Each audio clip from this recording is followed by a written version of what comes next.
The Greeks had the maxim, know thyself. How do we come to know ourselves in terms of our personalities and, more importantly, potential? Well, one of the first ways to come to know yourself is to understand that you don't. You can learn to kind of watch yourself like you're watching a stranger. You have to adopt a position. It's a position of radical humility, I would say. Humility in two senses. So one sense would be the humility of recognizing your ignorance. So you have to understand that you don't know who you are. That's not easy to understand because you think you know, but then you remember you can't control yourself very well. You're not very disciplined. You're full of flaws. Maybe you don't know yourself as well as you think, but it's hard to get low enough to understand how deeply it is the case that you are ignorant about who you are. Now, there's an upside to that too, which also is that you're also ignorant about who you could be. And so the discovery of that, is some reward for the horror of determining who you actually are. And then I would say, well, then you watch yourself. You watch yourself like you're watching a stranger. You watch what you say and you listen.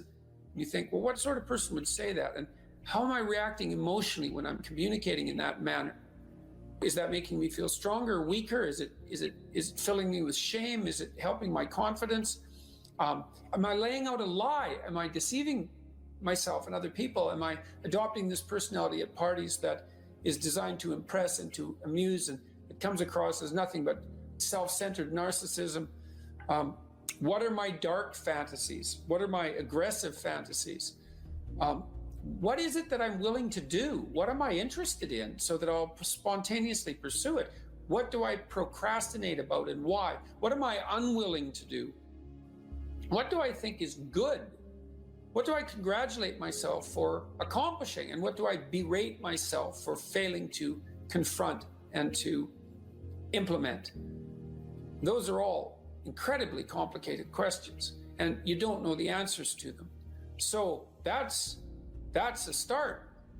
And then in terms of potential, well, you'll discover a little bit more about your potential as you discover who you are, especially the darker parts of yourself, because then you discover your potential for mayhem.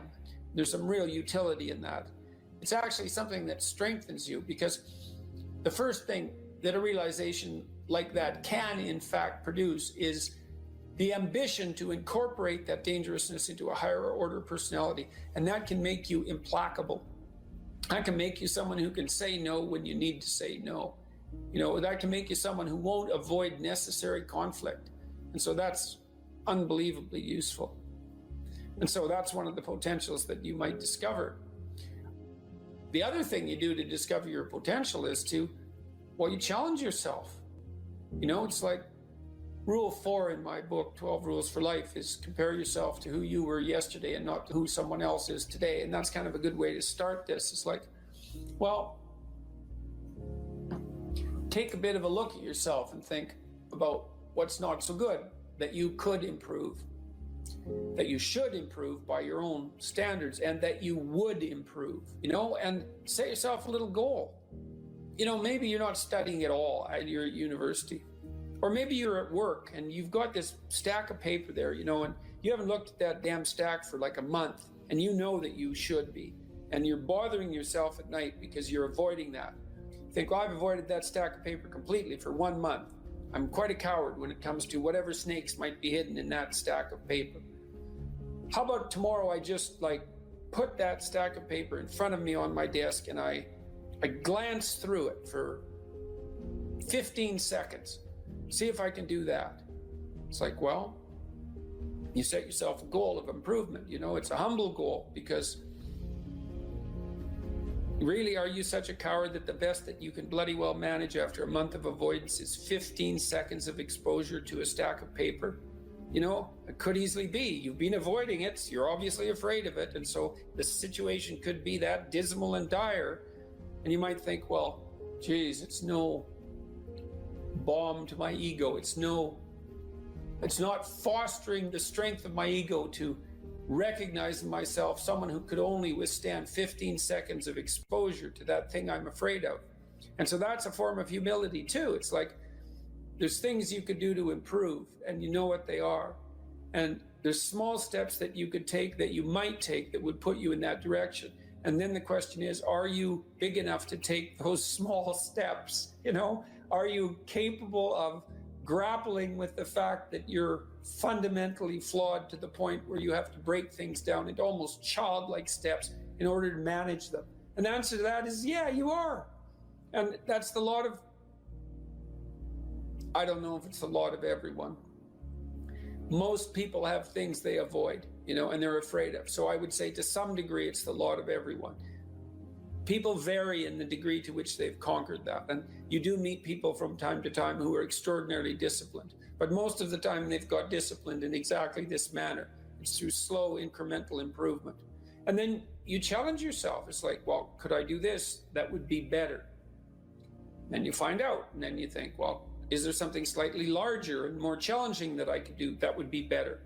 And you try it and you find out. And as you try it and you find out, generally you get better at it and you can take on larger and larger challenges. You know, you take responsibility for yourself. That's part of standing up straight with your shoulders back. It's like, take on the world, man, but only at the level that you can manage. You know, when you're ignorant and biased and deeply flawed and immature, it's where everyone starts. You don't want to bite off more than you can chew, but it doesn't mean that you can't wrestle with part of reality. You know, some part that's small enough so that you have a good shot at victory. To put yourself together, the first steps towards that is to allow yourself to be a fool, right? It's because you don't know what you're doing. You have to admit that. And there's going to be a loss of ego or destruction of ego, arrogant ego that necessarily accompanies that. But you need the loss of that arrogant ego because it's precisely what's interfering with your movement forward. You know, it's part of the adversarial process, mythologically speaking, that stops moral progress. You're too proud of who you think you are to notice what you're like so that you could change properly. You don't want to sacrifice that part of yourself. It's probably associated with some delusion that helps you maintain a positive, although very fragile self-image, you know, in the absence of genuine effort. It's not to be recommended.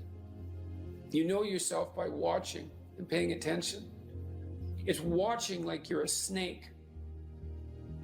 A snake watches like cold-bloodedly, with no emotional reaction, just to see what's there. It doesn't allow, symbolically speaking, doesn't allow what is wanted or desired to interfere with what is observed. So you watch yourself like that, as if you don't know who you are. Well, that's the beginning. And then you challenge yourself continually to see how far past yesterday you can push today and tomorrow, and to continually experiment with expanding the domains not only of your competence, but of your ability to increase that competence. And the upper limit to that is proportional to the moral effort that you put into it. The more that's guided by the highest of all possible visions, right? The alliance with the highest of all possible conceivable good. And the more it's accompanied by truth in speech and action, the more you will develop your potential. And you also, I suppose, have to be willing to undertake that as an adventure, because it's a hell of a thing to bear that kind of responsibility. It takes a person out of the ordinary. It takes them out of themselves. And there's an alienation and an isolation that goes along with that, and a great sorrow, all of that together. But there's deep meaning to be had in it, and there isn't anything better that you can do. So that's the answer to that question.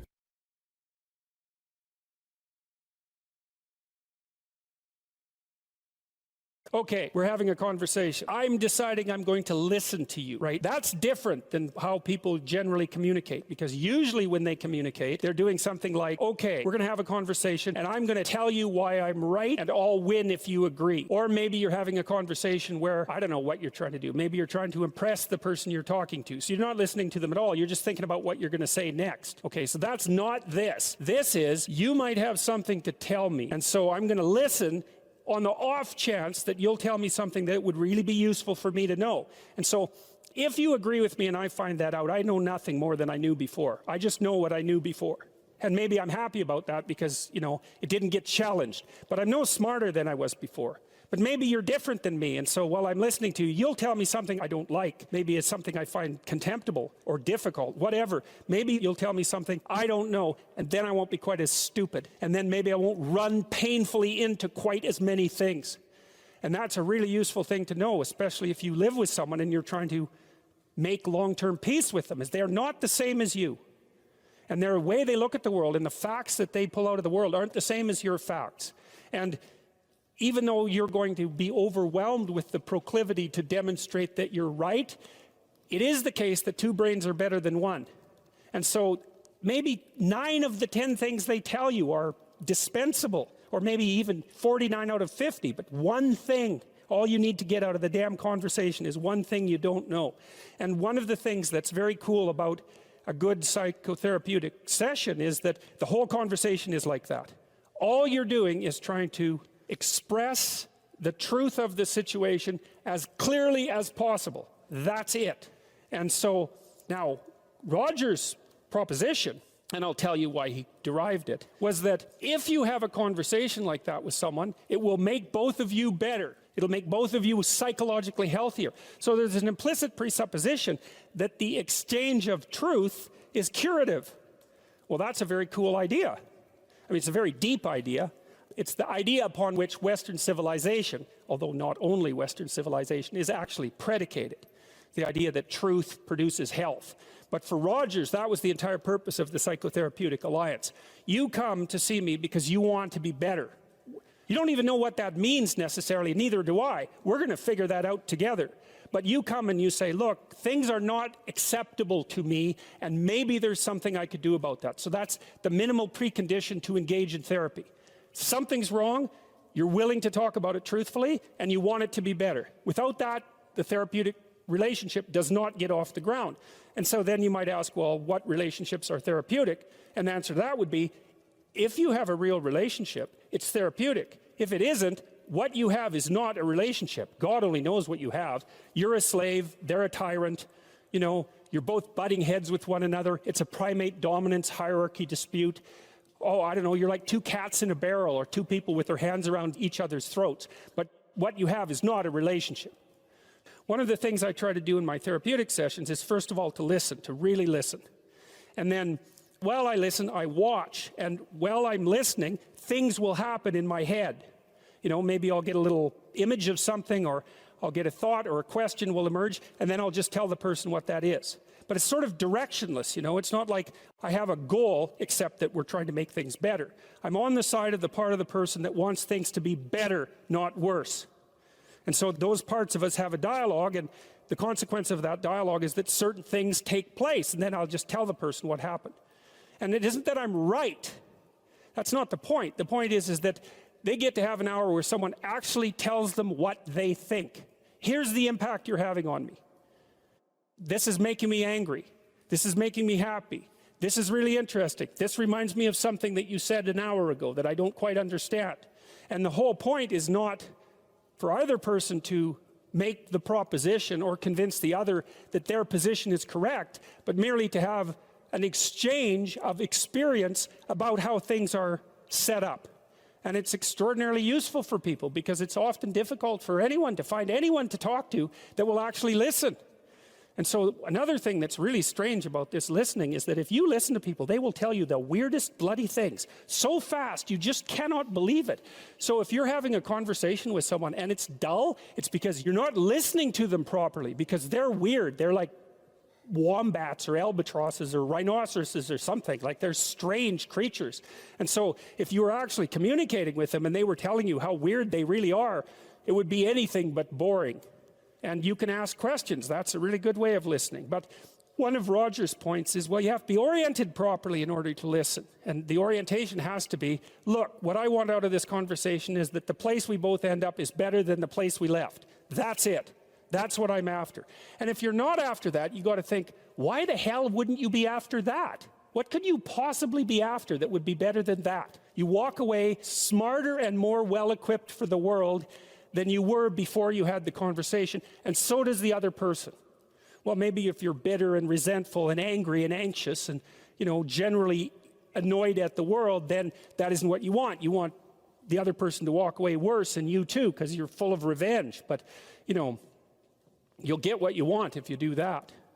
So we know from our research that such empathic understanding with a person, not about him, is such an effective approach that it can bring about major changes in personality. Some of you may be feeling that you listen well to people and that you have never seen such results. The chances are very great that you have not been listening in the manner that I've described. Fortunately, I can suggest a little experiment that you can do to test the quality of your understanding.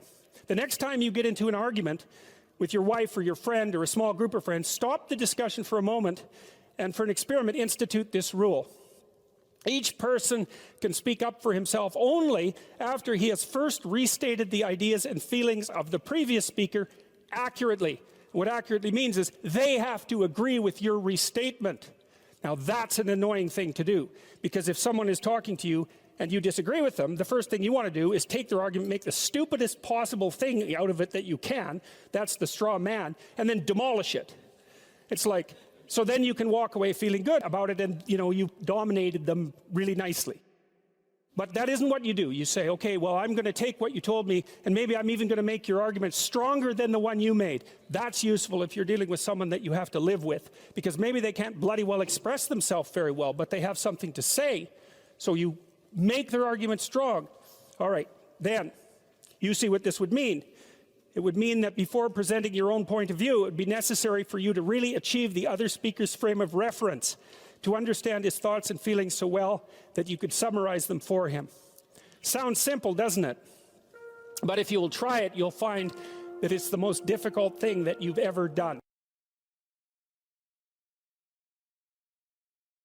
You most want to find will be found where you least want to look. There's this old story that's from King Arthur, and King Arthur has these knights, right? They all sit around a round table, which means they're roughly equal. That's what the round table means. And they're off to find the Holy Grail, and the Holy Grail is the most valuable object.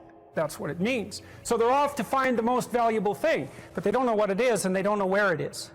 But they know that there's a most valuable thing, so in some sense it's akin to them orienting themselves by the star. And they don't know where to look, and so what they decide is, they have the castle, and it's the middle of a forest, and so each knight decides to start looking for the Holy Grail by entering the forest at the point that looks darkest to him. And so what's the idea there? Well, imagine there are things that come easy to you, and that you're fond of pursuing, and that you're happy about pursuing. So you've found those and pursued them, and you've mastered them. So you know all that, but then there's another place that you don't want to go. And so you haven't gone there, and you haven't mastered it, and you're very small in comparison to it because you haven't mastered it, and so it has this monstrous aspect. If what you're doing isn't working, it's where you haven't gone that you need to go. And so I can give you another example of this. So let's say you're an agreeable person, and so you don't like conflict, and you won't stand up for yourself, and you regard anger and the proclivity to provoke and to engage in conflict as something that's positively terrible. It's not only that you're not good at it, it's actually that it's wrong. So that's where you have to go if you're going to learn how to stand up for yourself. And imagine that you're afraid. Maybe you have something like agoraphobia. And so there's a whole bunch of things that you're afraid of, and you don't want to go there. But if you want to put yourself together, then that's exactly where you have to go. And so it's frequently the case that what you want to find is to be found where you least want to find it. And that idea is echoed in the prominent stories of dragons and gold. It's exactly the same idea. The dragon is this terrible thing. It's this terrible predatory thing that lives forever and is very, very wise. And it lives underground, and it'll kill you. It'll burn you up in a second. But it hoards gold. And so you have to go there into the dragon's lair if you're going to get the gold. And that's a representation of people's paradoxical relationship with reality. It's like you have to go out there and confront it in order to incorporate what it has to offer to you. But the probability that that's going to be intensely dangerous and push you right to the limit, first of all, those are actually the same thing. If it didn't push you to the limit, you wouldn't gain anything valuable from it. So You don't get one without the other. You don't get the gold without the dragon. That's a very strange, very, very strange idea. But it seems to be accurate. So all of that's lurking underneath this, in this imagery of the whale. Now, the whale, you can think of the story of Jonah. What happens with Jonah is that, roughly speaking, he's a prophet, and God tells him that he has to go to this city and straighten it out because it's veered off the path and it's heading towards doom. And Jonah thinks, I'm not going to that city to tell those people anything like that because they're not going to be very happy with me just showing up there and telling them, you know, everything they're doing wrong. And so he hops on a boat and tries to get out of there. And then God conjures up this huge storm and the boat is about to be swamped. And Jonah admits that it's actually his fault because God's upset with him because he got this direct command to go straighten out the city and he ran off. And so they're not happy about this, but they throw Jonah overboard and the seas calm and great fish comes up, a whale, and swallows him. And then he's down in the fish for 3 days and it throws him up on the dry land. And then he's learned his lesson by that time and he goes off to pursue his proper destiny. So that's echoed in this story as well, that if you don't follow the pathway that you're supposed to follow, the seas will become stormy for you and something will come up and pull you down and you'll be in a terrible place for some length of time till you learn your lesson. And if you're lucky, you'll get spit back up on shore and then you can go do what you should do. Well, I mean, that's not a lesson that anybody needs to have interpreted. I think everybody understands that.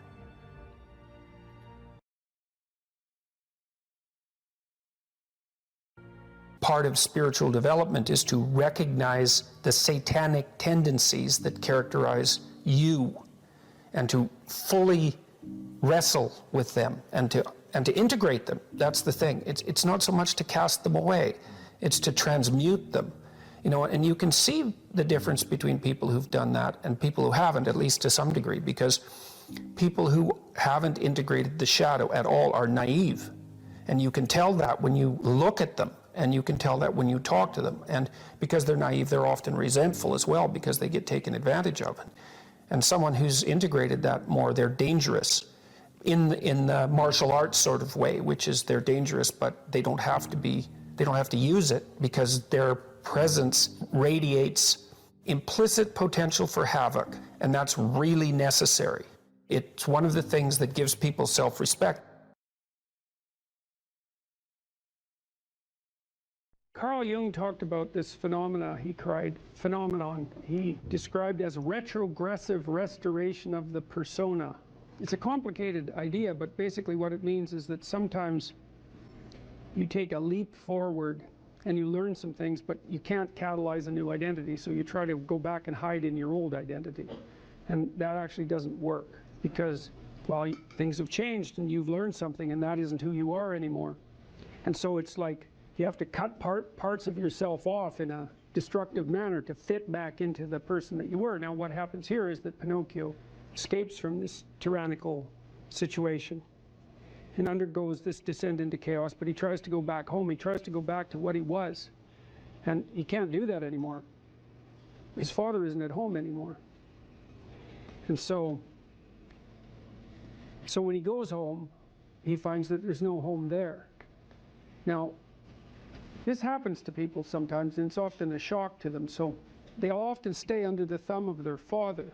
And you think, well, why would someone do that? Because it means they're subject to the tyrannical judgment of their father. They're always concerned about what their father would think or whether their father approves of them, and so forth. And you think, well, that's got to be an unpleasant place to be. Why would you do that? Freud said, for example, that no one could be a man unless his father had died. And Jung said, yes, but that death can take place symbolically. Okay, so there's that part of the idea. And then another part of the idea is, one of the times in your life when you actually realize that you're an individual is when you'll go and ask your parents something and you'll realize they actually don't know any more about what you should do than you do. And that sucks.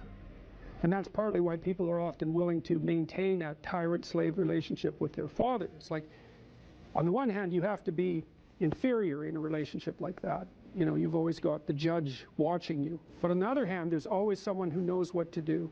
There's always someone standing between you and the unknown that you can go ask, what should I do? Well, at some point you'll realize that the reason you can't ask that anymore is because they actually don't know any more than you do. And then that's a pain, like that is a symbolic death. And that's also when you establish a more individual relationship with your parents. It's at that point that you could conceivably start taking care of them instead of the reverse. And that's a time that should come. But you have to let that image of perfection go. And that exposes you. Well, that's what happens here. You know, Pinocchio goes home and he wants things to be the way they were, and he wants to stay under the careful care of the benevolent father. But that's no longer possible. He's past that point, and that's why the father has disappeared. And so Geppetto has gone off to look for Pinocchio because he also needs his son, but in any case the house is abandoned. And so then we see inside the house that everything's covered with cobwebs and everything's gone, and Pinocchio and the cricket sit on the steps and they're very concerned. First of all, they wonder where he went, so they're actually concerned that he's gone, but they also don't know what to do because there's just no going home.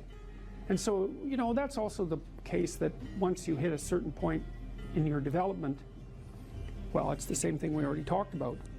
The answers that you're looking for are not going to be found in your parents' house. It's as simple as that. Now, you could artificially maintain your dependency, but, you know, if you do that for too long, things get pretty ugly.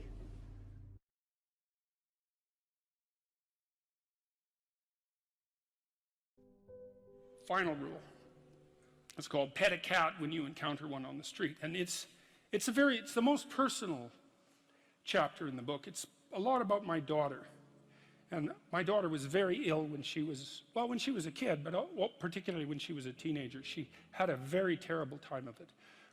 She had juvenile rheumatoid arthritis, and when she was between the ages of 14 and 16, it first destroyed her hip, which had to be replaced, and then it destroyed the ankle on her other leg, which had to be replaced. And she walked around for 2 years on broken legs, and she was taking massive doses of opiates and could hardly stay awake. And she had this advanced autoimmune disease, which produced all sorts of other symptoms that were just as bad as the joint degeneration, but which are harder to describe. And so it's just bloody brutal. You know, and as a test of your faith, there's almost nothing that's more direct than a serious illness inflicted upon an innocent child, right? And so the chapter's a meditation on that, and also on, well, what to do in a situation like that, because everyone is going to have a situation like that in some sense, you know, because you'll be faced with illness in the people that you love and in crisis. And so it's a practical guide to coping with those sorts of things. Like, and one of the things you do when you're overwhelmed by crisis is you shorten your time frame. You know, it's like you can't think about next month. Maybe you can't even bloody well think about next week, or maybe not even tomorrow. You know, because now is just so overwhelming that that's all there is. It's like, and that's what you do. You cut your time frame back until you can cope with it. And if it's not the next week that you see how to get through, then it's the next day. And if it's not the next day, then it's the next hour. And if it's not the next hour, then it's the next minute.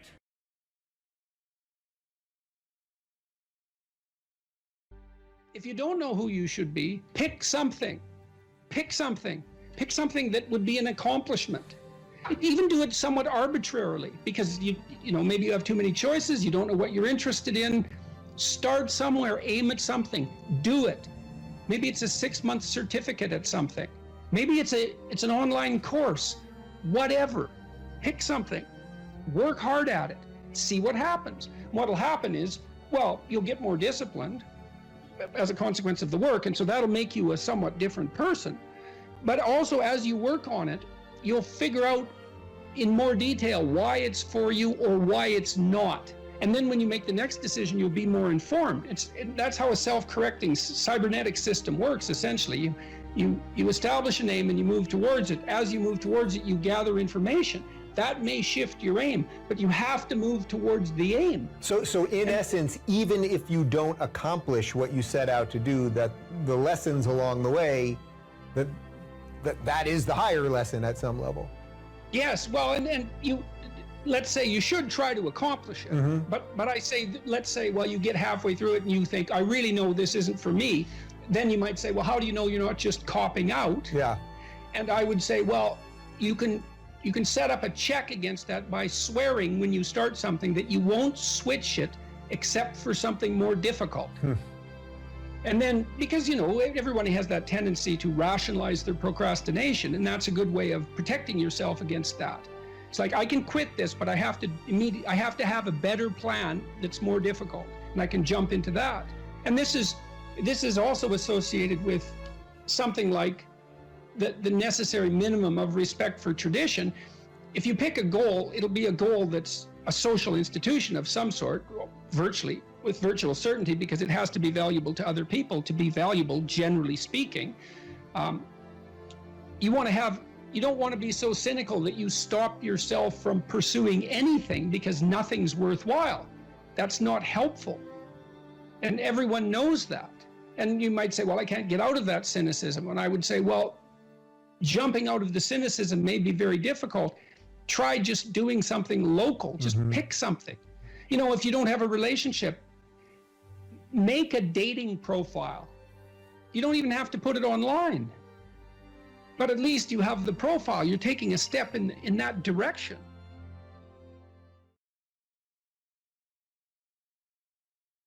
Or how starting to clean up the room changed their life. That's quite fun, because it's something I always tell people to do instead of going out and protesting. Jesus, I just can't stand Cleaning up that. the room? Yeah. Meaning? Well, my sense is that if you want to change the world, you start from yourself and work outward, because you build your competence that way. It's like, I don't know how you can go out and protest the structure of the entire economic system if you can't keep your room organized. Well, I made a video call, which was called Message to Millennials, where it was called How to Change the World Properly. A bit of on the pretentious side, I suppose, but I was trying to produce something that was a counterposition to this idea that what you should do is go out and fix up other people. You know, that's just not right. And there's a New Testament line about that, something about, you know, not worrying too much about the log in your neighbor's eye, or about the speck in your neighbor's eye when you have a log in your eye. What would the world be like if people stopped avoiding the things they knew they should do? You know, because the question is, how much are we contributing to the fact that life is an existential catastrophe and a tragedy? How much is our own corruption contributing to that? That's a really worthwhile question. Things you leave undone because you're angry, you're resentful, you're lazy, you have inertia. Well, you consult your conscience and it says, well, you know, that place over there could use a little work. It's the same as working on yourself, and so you clean that up because you can. And then things are a little clearer around you, and you're a little better off because you've practiced a bit, and so you're a little stronger, and then something else manifests itself and says, well, maybe you could like take a crack at fixing me up too. So you decide to do that, and then that gets a little bit more pristine, you know, and soon, and it's humble because you're not exceeding your domain of competence. You know, it's like, don't be fixing up the economy, 18-year-olds. You don't know anything about the economy. It's a massive, complex machine beyond anyone's understanding, and you mess with it at your peril. So, and can you even clean up your own room? No. Well, you should think about that. You should think about that.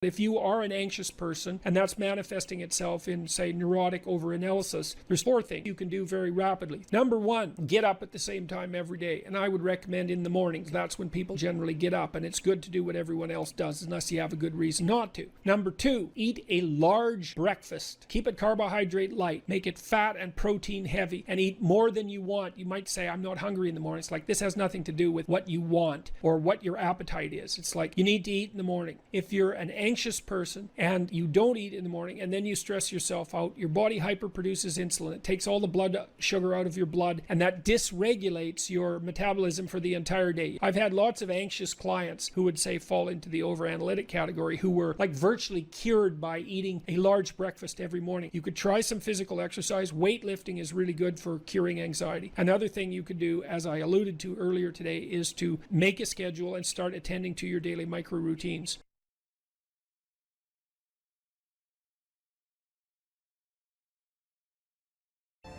You don't know what's possible, and you're not as much as you could be, and so God only knows what you could do and have and give if you sacrificed everything to it. And that's the the reason Abraham is constantly making sacrifices, it's archaic, right? He's burning up like baby lambs, but like, well, they're alive, you know, that's something, and they're valuable, and that's something. You have to admit, even if you think about it as a modern person, that the act of sacrificing something might have some dramatic compulsion to it, you know, to go out into a flock and to take something that's newborn and to cut its throat and to bleed it and to burn it, might be a way of indicating to yourself that you're actually serious about something. And it isn't so obvious that we have rituals of seriousness like that now. And so it's not so obvious that we're actually serious about anything. And so maybe that's not such a good thing. And so maybe we shouldn't be thinking that these people were so archaic and primitive and superstitious. It's possible that they knew something that we don't. And certainly in the Abrahamic stories, one of the things that maintains Abraham's covenant with God is his continual willingness to sacrifice. And it's so, that sacrificial issue is so important, because you are not committed to something unless you're willing to sacrifice for it. Commitment and sacrifice are the same thing. And I think it borders on miraculous that those concepts are embedded into this narrative at the level of dramatic action, you know, instead of abstract explanation. People are acting this out, and the fundamental conception is so profound that it's really quite awe-inspiring. It's breathtaking, really, when you understand what message is trying to be conveyed. You have to make sacrifices, and what do you have to sacrifice? You have to sacrifice that which is most valuable to you currently, that's stopping you. And God only knows what that is. It's certainly the worst of you. It's certainly that. And God only knows to what degree you're in love with the worst of you. So you move from the unbearable present to the ideal future. And you can't help that. You have to live in a structure like that. That's your house. That's another way of thinking about it. And if you want to get your house in order, and if you want it to be a place that you can live properly, then you have to plan the future that is perfect. And then I think, well, what does that mean? And it means it's good for you, right? And one of the things that I do all the time with my clinical and consulting clients is try to figure out what would be good for them. But we do more than that. We try to think, okay, well, how can we set this up so it's really good for you, and that all the side consequences of that are things that are good for other people?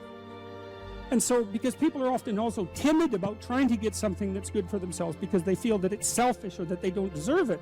So we set it up so that, well, look, we're going to set it up so that it's plainly obvious that this will not harm the structure of the universe. For you to have what you need and to do it in a way that's of benefit to other people. There's no downside to that. And so it's okay. It's okay if you reach out and take that. And one of the things that's interesting about the biblical stories, the Abrahamic stories as well, is that God doesn't really seem to be opposed to the success of the people that he's chosen. You know, what happens to them is as they progress through their journey is they get larger flocks, and they get more authority, and they get life more abundant. That's what happens. God doesn't seem to be a miser in the Old Testament. It's like if you put in the effort and you accept the covenant and you make the sacrifices, then you get to be successful, and maybe successful beyond your wildest dreams. And that's actually seems to be okay with God, and that's pretty cool, given that, you know, that general notion of. But again, it seems to me that that's very good news, and that you also don't have to be perfect in order to have that happen. And then the other thing, this is the issue about going into the unknown. It's like, well, if you leave your country and your kin and your father's house, and you go out into a land that your intuition guides you to, you're going to undergo these radical transformations. This is a sacrificial transformation too, because you're moving forthrightly and voluntarily into chaos, right? And that's the same as the dragon fight. That's the hero's story. And what will happen there is that you will transform yourself. And so the call to an ideal is also the call to a sequence of deaths and rebirths that move you closer and closer to the ideal.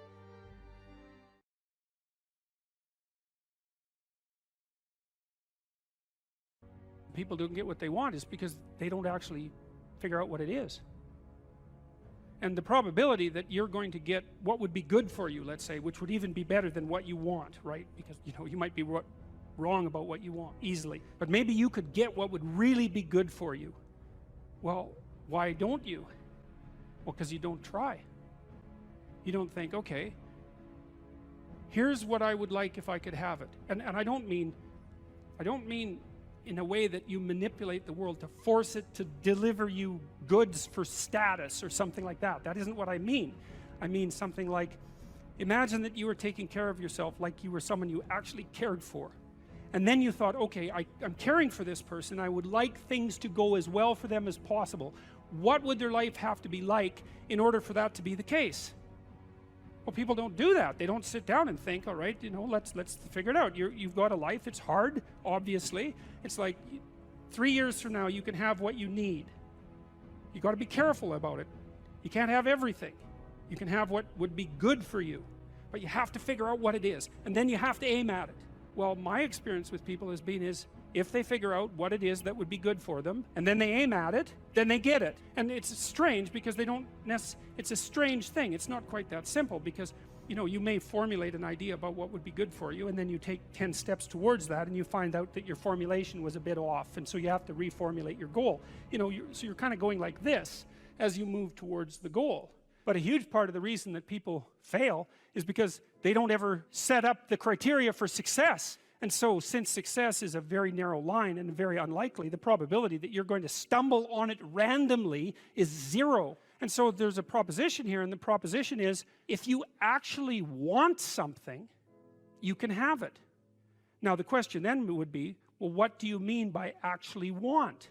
And the answer is that you reorient your life in every possible way to make the probability that that will occur as certain as possible. And that's a sacrificial idea, right? It's like, you don't get everything.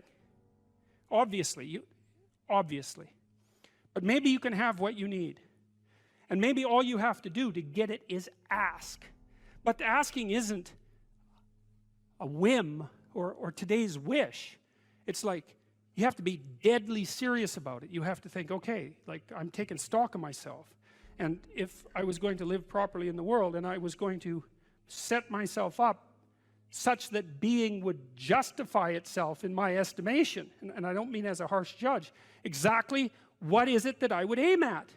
Sit on your bed one day and ask yourself, what remarkably stupid things am I doing on a regular basis to absolutely screw up my life?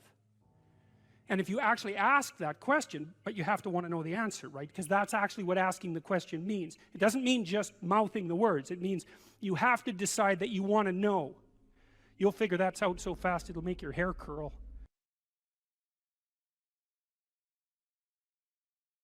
What do you do when you go to a movie? You fasten onto a character, and you understand that character the same way that you understand people that you're in conversation with. Now, you might think that the way that you understand people is by you listen to what they say, and you extract out the knowledge that they're delivering to you in terms of facts, and you interpret the facts, and you derive your understanding of the person. Like, none of that's true. That has absolutely nothing to do with how you establish a relationship with someone.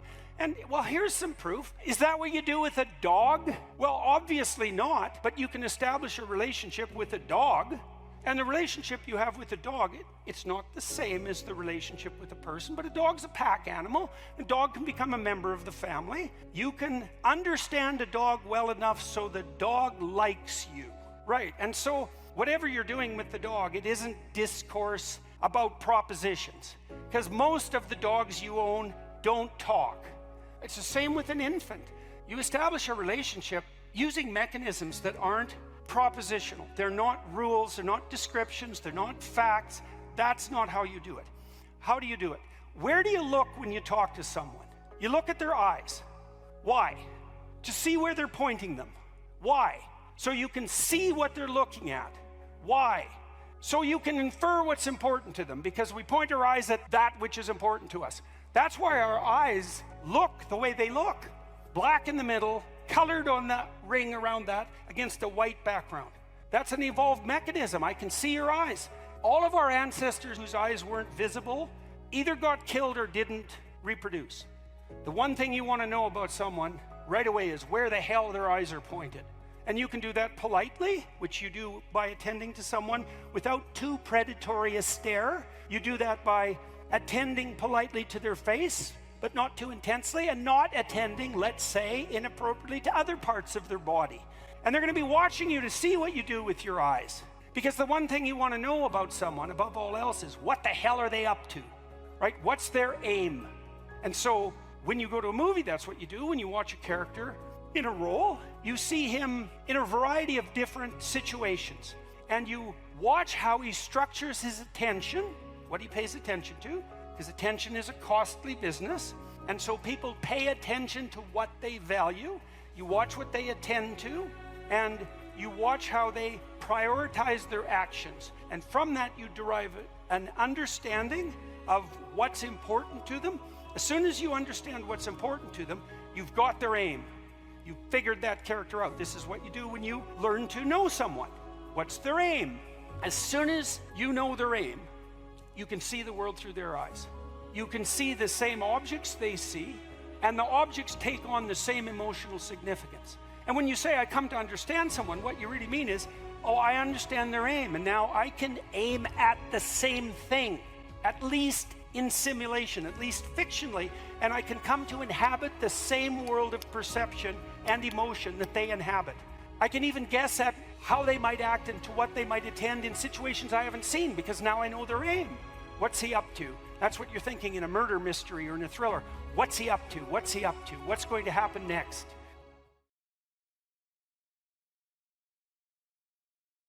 To determine when you were being inauthentic or non-congruent. And I've thought about this for a long time and tried to sort it out in a practical manner. And what I've concluded is this. You can try this for a couple of weeks. It's an extremely interesting exercise. So you sort of have to detach yourself from your thoughts and what you say. So you got to assume, you start by assuming that what you say and what you think is not necessarily you. And of course, that's just the case. Because a lot of what you think, in fact, most of what you think and most of what you say are the opinions of other people. They're things you've read or things people have told you. You know, that's a benefit in some ways because you get all those thoughts that other people have spent a long time formulating, but it's a disadvantage in that it's not exactly you. Okay, so you detach yourself from that. You're no longer your thoughts or the things that you say, or maybe you're no longer all of them. And now what you're going to try to find out is which of your thoughts and things that you say are you, and maybe so you can not utilize the rest, or maybe so that you can correct the rest, because they're not representative of yourself as an integrated being. They don't take everything into account.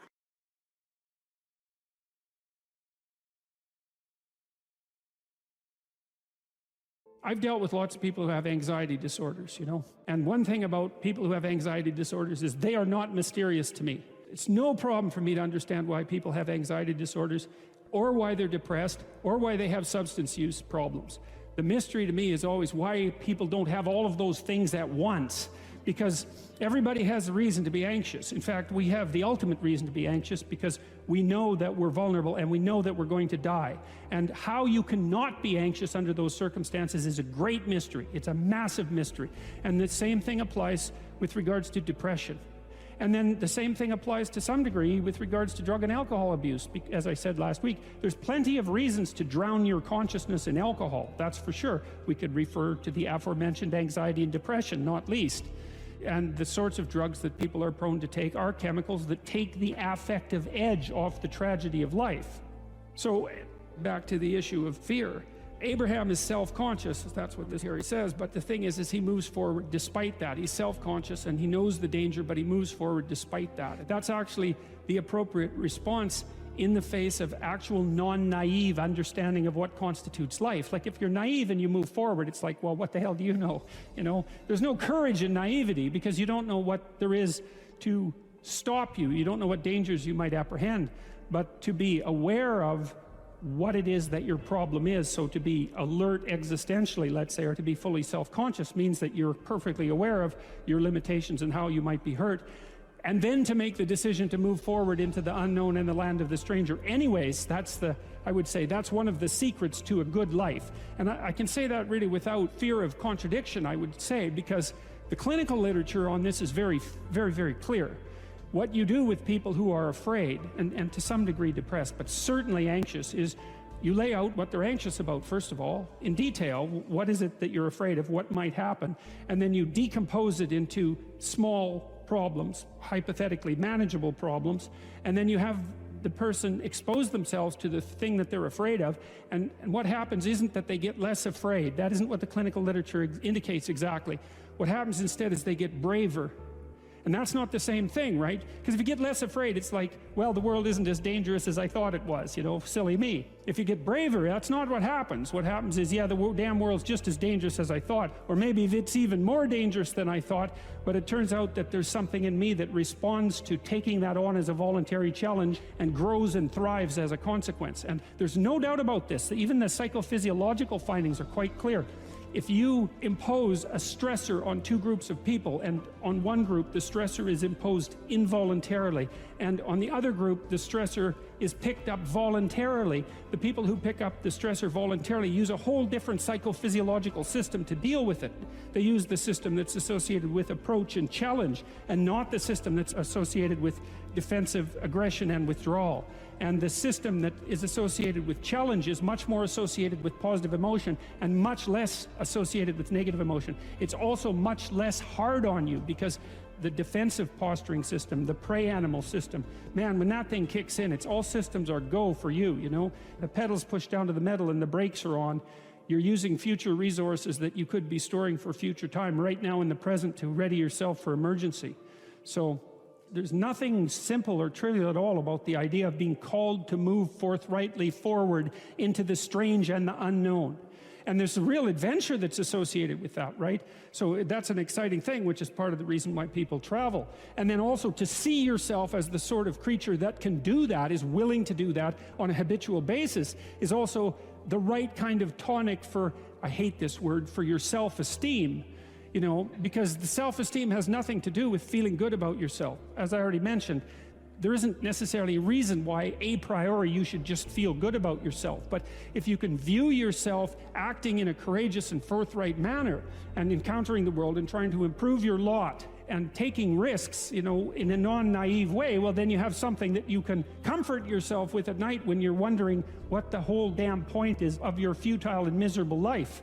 And that's necessary, because it's often the case that you wake up at 4 in the morning, or at least sometimes the case that you wake up at 4 in the morning when things haven't been going that well, and wonder just what the hell the point is of your futile and miserable life. You have to have something real to set against that. It can't be just rationalizations about how, you know, you're a valuable person among others, even though that's true. That's not good enough. You need something that's more realistic to set against that. And observing courage in yourself is definitely one of the things that can help you sleep soundly at night when things are destabilized a little bit around you. So as men move into their careers, how might responsibility and purpose be conceptualized? Well, look, so I always start from the fundamental observation that life is characterized by a fair bit of suffering. There's a tragic element to life. Tragedy tainted by malevolence. And what that poses a problem, and the problem is, well, what can sustain you through suffering and tragedy, betrayal and illness, death, loss, disappointment, frustration, confusion. And it's not hedonism.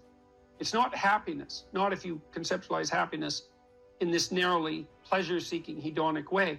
First of all, that doesn't iterate very well. You know, you can drink 26 of vodka one night, and that might be a pretty fun night, but you know the next 2 or 3 days are not going to be so pleasant, and you'll probably do at least 5 things that you seriously regret, assuming you can remember what they are. So it's not a great strategy, and everyone knows that you know, that casual, impulsive pleasure-seeking is not, it's not a good game. Everyone knows that.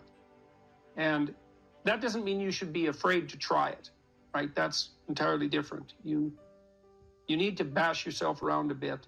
What did William Blake say? Wisdom through excess. There's definitely something to that. So, you know, walling yourself away from experimentation, that's not a good idea. But falling prey to indulgences, that's a catastrophe. So you can't find, and then if your life is proceeding in a direction that's painful and tragic for reasons that might be really out of your control, obviously you're not going to be happy during those times. You may not have even the opportunity to seek anything that's pleasurable or the ability to experience it. So then what's going to sustain you under those circumstances and sustain your will to live, but even more importantly, protect you from the resentment and the moral corruption that unrequited suffering can so easily produce? And the answer to that is not happiness, but something like meaning. And then you might ask yourself, well, where is meaning to be found? And the answer seems to be primarily through the voluntary adoption of responsibility. So people find meaning in the love they have for their partner and their decision to care for someone else as well or better than they would care for themselves. They find meaning in that, and it can sustain itself across many, many decades, for better or for worse. That's no joke, that phrase. They find meaning in the relationship they establish with their children, assuming they take the responsibility for that relationship. They find meaning in their friendships. They find meaning in their business associations, their civic engagement. People moralize at older people, moralize at younger people and say, well, you should accept your responsibility, you should shoulder your duty. And that's true, but it isn't exactly that you should do it because you should do it, even though you should. It's that there isn't anything better that you can possibly do. Like, you have to justify yourself to yourself. You have to justify yourself to yourself because of your inadequacies and your failure and your error and your propensity to repeat errors that you know you shouldn't repeat, your sinful nature. You have to atone for that. And then you have to justify your life to yourself because it's characterized by death and suffering. And so you need something worthwhile to do. And, well, then you might say, well, there's nothing worthwhile to do. It's well, you're probably not really in any position to make that judgment, till you've gone all in at least one thing. At least one thing. Because, who the hell are you? You're 16, you're cynical and nihilistic. It's like, you're not wise. You're not a philosopher. You don't know anything. And thank God, right? Because you don't even want to think you know anything because you're bloody miserable and you're suffering. And so if you're also right, well, then you're doomed. So you better bloody well pray that your cynicism and nihilism, unearned though it may be, is based on a fundamental falsehood. And it is. You can find deep significance in your life, and you find it essentially through the decision to voluntarily bear your suffering and to trudge uphill nonetheless. And there's something heroic about that in the most fundamental sense. And that heroism is something so deeply meaningful that it, in some sense, triumphs over even death. And so, as you move forward through life, you mature, you start by developing responsibility for yourself, your friends, your roommates, then you take on a partner, and you have a family, and you expand the domain of responsibility and generosity, and you want to expand that. Who knows how much you can expand that? You could be a credit to the nation. Well, there's an aim. Why don't you aim to be like credit to the nation by the time you're 50? Because what, you got something better to do than that? And the answer to that's no.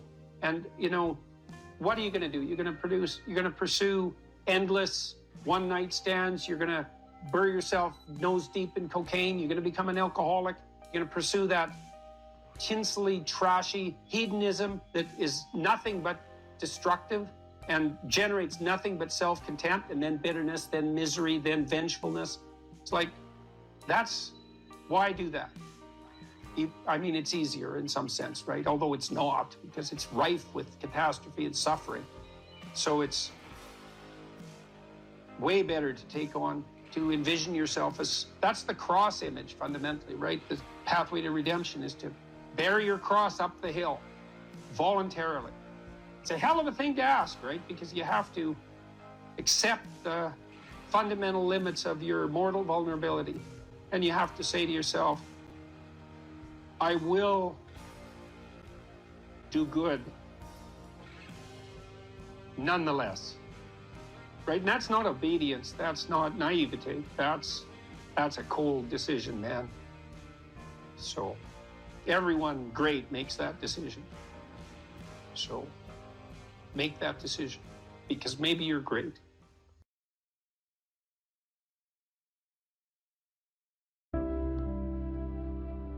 What cures in therapy is truth.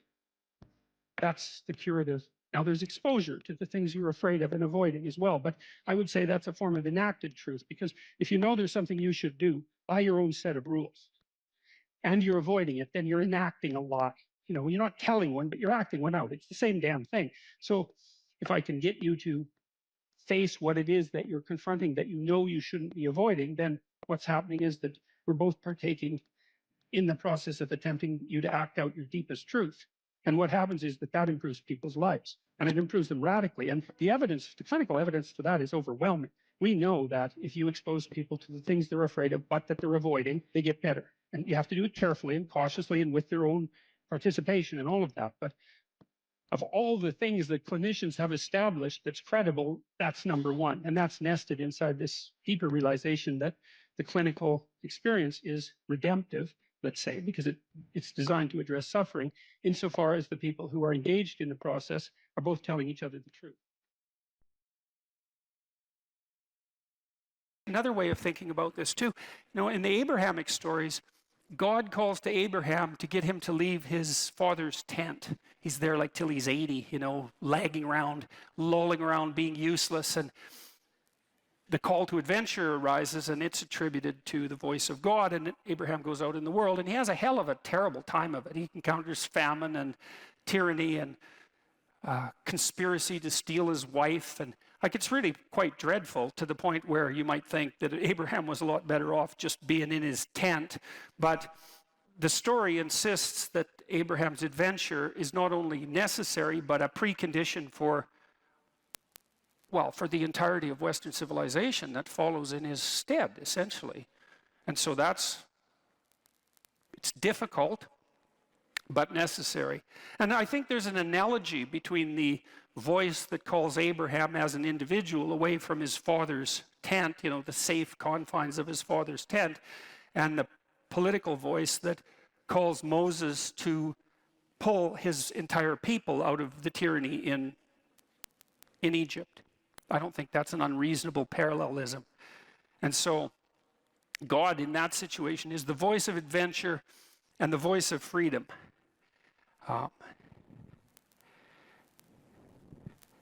Okay, now, Moses heeds this call and convinces the Pharaoh, eventually, to let the Israelites go. And so they leave tyranny. And the story is very interesting to me because it's so sophisticated in structure, because you might think once you get out of the tyranny, problem solved, right? And you could even think about this in terms of the tyranny of your own preconceptions. You drop the constraints you've laid upon yourself, the arbitrary constraints you've laid upon yourself, or you stop imposing your will on other people, or you escape from political or social tyranny, and everything's immediately better. And that's not what happens in the story at all. What happens is that the Israelites go from the tyranny into the desert. And it's not obvious at all that the desert is an improvement over the tyranny. And it's also a very strange story, because if you think about the story geographically, the desert that the Israelites were hypothetically wandering through isn't that big. And they're there for like 45 years, and you think, well, that's kind of a failure of leadership. It'd take like 2 weeks to walk across the desert, yet they're out there for 45 years or 40 years. What can that possibly mean? And what it means, I think, it means a variety of things, but apart from the fact that it's out of the tyranny into the desert, which is really something to think about. Like, why won't you drop your stubborn preconceptions if they're just constraining you, you know? Or why would people subject themselves to totalitarian oppression if they could just let it go and then everything would be all right? And the answer is, everything wouldn't be all right. It might get worse initially. And that's sort of what seems to happen in the Exodus story. It's like in the desert. And how long? 40 years, 3 generations. So you might think, well, we're better off in the bloody tyranny. And lots of times, we've seen this in the modern world. There were no shortage of people in the Soviet Union once the Soviet Union collapsed, even after the terrible 1990s, who were, what would you call it? Reminisced fondly about the good old Stalinist days. And you can kind of understand that, because maybe knowing exactly what you should be doing all the time is preferable to not knowing what the hell's going on ever. And maybe that's the distinction between the tyranny and the desert. You know, you drop the tyranny, but then what? Well, what happens in the desert? The Israelites are wandering around there for like decades, and they fight amongst themselves. And Moses has to act as a judge. I won't get into that too much, but he judges them for a very long period of time, for many, many hours every day, trying to help them regulate their behavior now that they don't have a central authority.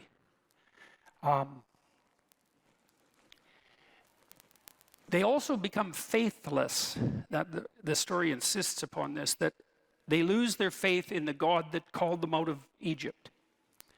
And so you could say they lose faith. This is one way of thinking about it. They lose faith in the principle of freedom. And it's not that surprising, because now they're free, they're in the desert, and so that's kind of rough. And so why wouldn't they continue with their faith in the God that called them to freedom? It says, well, look where you brought us. This isn't so good. And then they start to worship false idols. And that's relevant to tonight's topic of discussion, because we're talking about ideology, right? I said abandon ideology. It's the same idea, false idols. What makes an idol false? The Israelites are thinking, well, God and his desire for freedom brought us to this desert. How about a new God? You know, one that's not so annoying, let's say.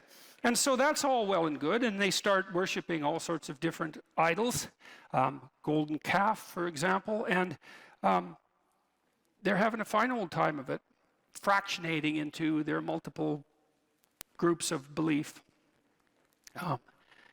worshiping false idols. I should make just a side note about what worship means, because it's a weird word. And I would say, you know, if you hero worship someone, then you want to be like them.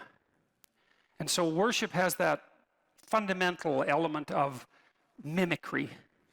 And so that's tied nicely to this notion that what you believe is what you act out, not what you say is true. And so to worship something is to be compelled by the desire to imitate it.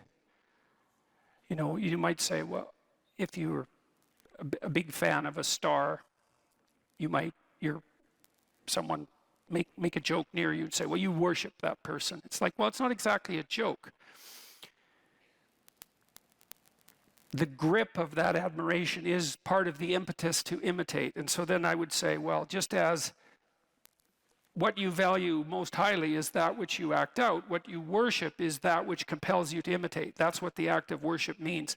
To imitate and to celebrate. To celebrate is to put at the highest place. To say this is the highest of values. And so now the Israelites are out in the desert and they're worshiping false idols, which means they're putting the wrong thing in the highest place. And then we have the same objection. How do you know that it's the wrong thing? Which is the same question. How do you know when a belief is an ideological belief and when it's valid? Or can you even say such a thing? And how do you know when you're saying it that you're not just falling into the same trap? I'm trying to puzzle that out piece by piece. I want to tell you a side story here, then we'll go back to the narrative. A couple of side stories. On the back of your dollar bill, there's a pyramid.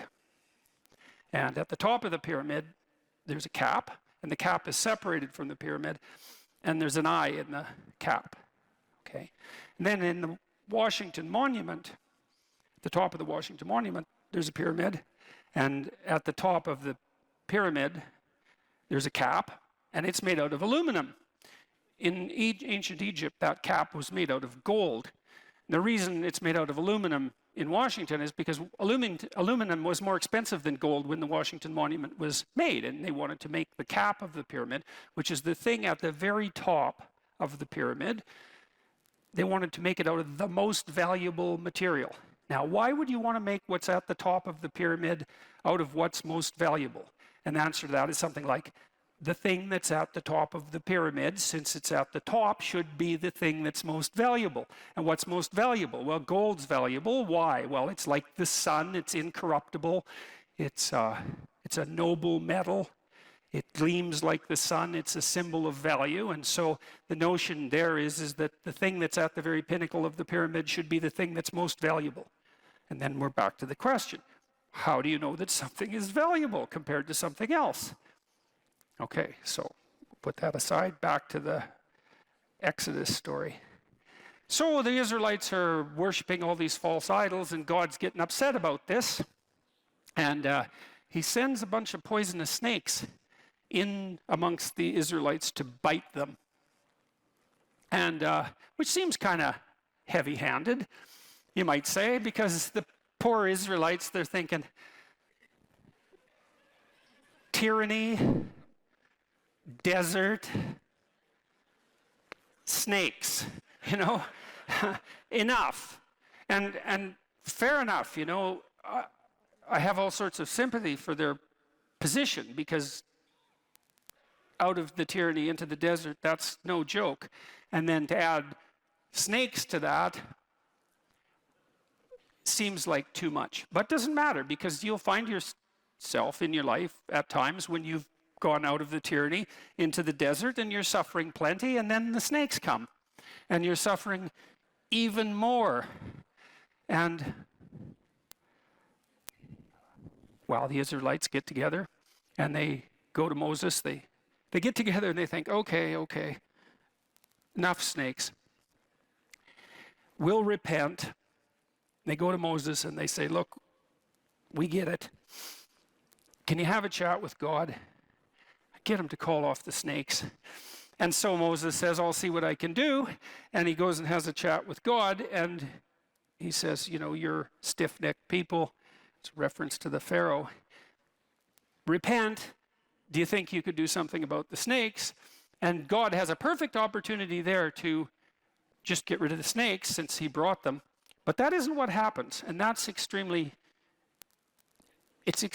strange, at least. Now, I'm not going to claim that what I am going to tell you that I think it means is what it means, because who knows these things. But I think we could all agree that at the very least, that's very strange. The whole story is strange, but that's strange. Moses goes to God. He says, you could call off the snakes, and God doesn't. He says something almost incomprehensible. Instead, he says, you should take Moses already has a staff. It's the staff of Moses, and he's done all sorts of magic tricks with it before, like turning it into a snake and having it turn back into a staff. And I won't get into that. That's a very interesting idea in and of itself. But God tells Moses' staff is also the staff of God. It's the thing that Moses relies on. It's, in some sense, it's the thing he can lean on. And so the staff is something you can lean on. And when you're walking, of course, the staff helps you stand and walk. And so it's a support. It's something reliable. Anyways, God tells Moses, take the staff and cast it in bronze, and then cast a snake in bronze, so make a sculpture, and stick the snake on the staff and put the staff in the ground, and then have the Israelites go look at the snake. And if they do that, then they won't be poisoned when they get bitten.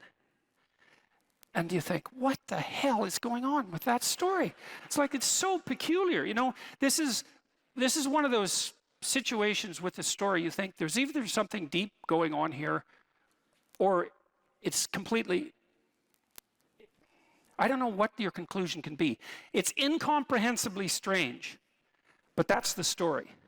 And so anyways, the Israelites go and they look at the snake, and then they're not poisoned anymore. And then here's even a weirder twist on that story. So many thousands of years later, Christ says, according to the Gospels, that he has to be lifted up like the snake Moses hung on the staff in the desert, which takes a story that's already unbelievably peculiar and makes it way more peculiar. Because you think, well, why in the world would someone who is reputed to be the savior of humanity, regardless of whether or not you believe that, why would he associate himself with a snake? And then, especially given, the reputation of the snake, and more particularly, why associate himself with the particular snake that Moses used because God told him to in the desert? It's another one of those situations where there's either something going on here that's extremely mysterious, or what is it? What is it? Is it a kind of insanity? It's not obvious at all what to do with that story. But here's what you do with it if you're a clinical psychologist, or if you're me and you're a clinical psychologist. One of the things we have learned is that we've learned a couple of things as clinicians, let's say. Here's one: honest speech cures people. Right? So Freud, in some sense, was the first person to really formulate that clinically. He said, come to my practice, and you can lay on this couch, and you just say whatever comes into your mind with zero censorship. And the consequence of that will be your thoughts will weave a pathway to your problems, which will then reveal themselves in a manner that, in principle, allows you to, for Freud, express the emotion associated with the problem and be cured as a consequence. Now, I don't think Freud had that right, because it's not the expression of the emotion that's curative, but it is the case that clinicians have agreed that untrammeled speech, so that would be free speech, except in the clinical setting, is in fact curative. And you kind of know that, right? Because you have people around you, perhaps, that you can tell the truth to, and vice versa. And there are times when, well, all the time, that might be painful because they tell the truth, and so do you, but it's really helpful, and sometimes it's absolutely bloody necessary, right? Especially if you're in trouble, because you want someone that you can tell the truth to who will return the favor. And because thought is associated with adaptation, then true thought is going to be associated with redemption. So the truth sets you free in that regard. And so that's one thing that clinicians have all converged on, regardless of their school of clinical endeavor. And here's another. If you voluntarily confront what you're afraid of, you get braver. And so the behavior therapists, the Freudians figured this out a bit, because they would have you revisit trauma that occurred earlier in your life. And that's a pretty common therapeutic technique. We should talk about those things that still plague you emotionally. I don't think we should talk about them so that you get to express the associated emotion. I think we should talk about them so you figure out how it was that you were vulnerable enough so that you got hurt, and then figure out how to not have that happen anymore. I think that's really the conclusion of a century's worth of clinical practice. But the other conclusion is, you face what you're afraid of voluntarily, you get better. So if people have a phobia of elevators, they're agoraphobic, you can teach them slowly to approach an elevator and to open it and to go inside it, and their fear of the elevator will radically decrease. And their fear of many other things will decrease simultaneously, because it turns out that when you face the things you're afraid of voluntarily, you don't get less afraid. You get braver. And that's better than less afraid, because imagine if it's just less afraid, you'd have to expose yourself to every single thing you were ever afraid of, in order to become less afraid. But if you got braver, you just expose yourself to some of the things that, that intimidate you, and there'd be a growth of personality as a consequence of that, and then you'd be better off in facing all of the things you're afraid of. Well, that's what happens in the desert. So there's this weird idea, and I don't know what to make of it exactly, but you can see what you can make of it. God could have just called off the snakes, but he seems to have made a decision that no, the snakes are there and there's nothing that can be done about them, but you can make people a hell of a lot better than they are. And one of the ways you do that is by encouraging them to voluntarily confront the things they're afraid of.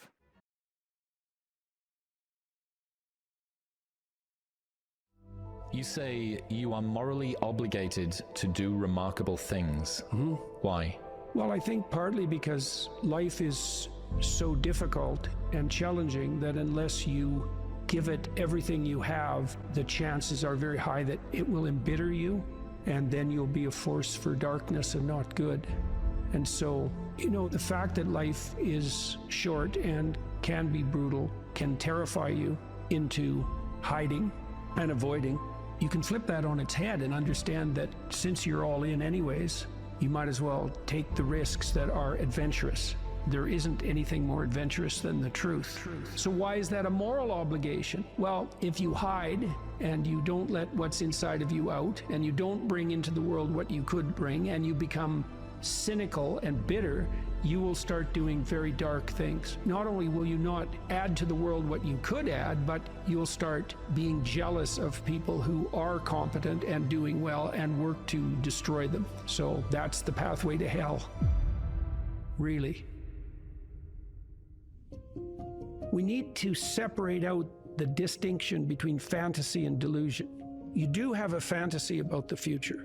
So you have to provisionally map the future. That's what a plan is. That doesn't make it a delusion. Like, it becomes a delusion when the map bears no relationship to the underlying territory.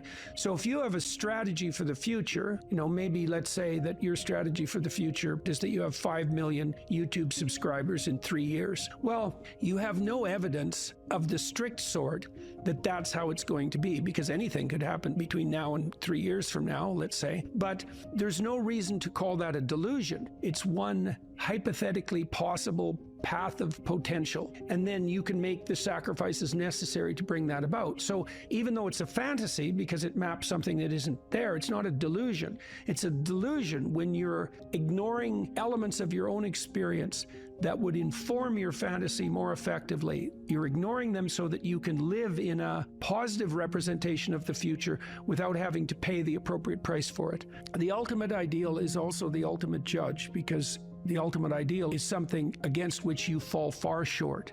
And that might be so painful that you can barely stand it. But then what you do is two things, I suppose, is you lower the ideal and you raise your estimation of your potential. And what do I mean by lower the ideal? Well, if you're comparing yourself to someone or even to a future self, and the gap is so painful that it paralyzes you, then you've created a dragon that you don't have the tools to master.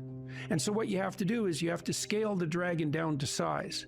And you want to scale the dragon down to size until it's a size that you are willing to move toward, however small that is. Now, if you're here and your ideal is here and that gap is unbearable, then you reduce the gap and you reduce the gap. And you're going to have to do that anyways, because you're not going to move from where you are to perfect in one fell swoop, right? There's going to be incremental steps. So you have to fill in that hierarchy of progression with a high enough resolution representation so that you can start to move forward. There's another gospel comment that's very interesting. It's called the Matthew principle. And the Matthew principle is, to those who have everything, more will be given, and from those who have nothing, everything will be taken. Now, it's brutal because it implies that reality works like this. When you're moving up, you go like this, right? And that's pretty nice. That's a lot better than this. But when you're going down, you go like that, right? It's like downhill, cliff. Okay, so you want to avoid the downhill path. Well, if the uphill path is like this, which is like exponential, let's say, or geometric, then what that means is that it doesn't matter how big the first steps you take uphill are, even if they're trivial, even if they're shameful in their size, because you're so useless. If you're disciplined in that, you'll speed up extraordinarily rapidly. And so that's the good news, you might say, is that you can take very small steps, even ones that might be shameful in their size, and you have to admit that to yourself. But once you get the ball rolling, it doesn't roll in a linear fashion, it rolls in a geometric fashion. And this is a really good thing to know, because it can take the sting out of the realization of your own stupidity. It's like, yeah, everybody has their weak sides, let's say, things they're embarrassed about. When I first started going to the gym, I was like 23, and I think I weighed 135 pounds, and I was 6'1", very, very thin, 27-inch waist, something like that. And I smoked like mad, and I drank too much. Like, I wasn't in good shape.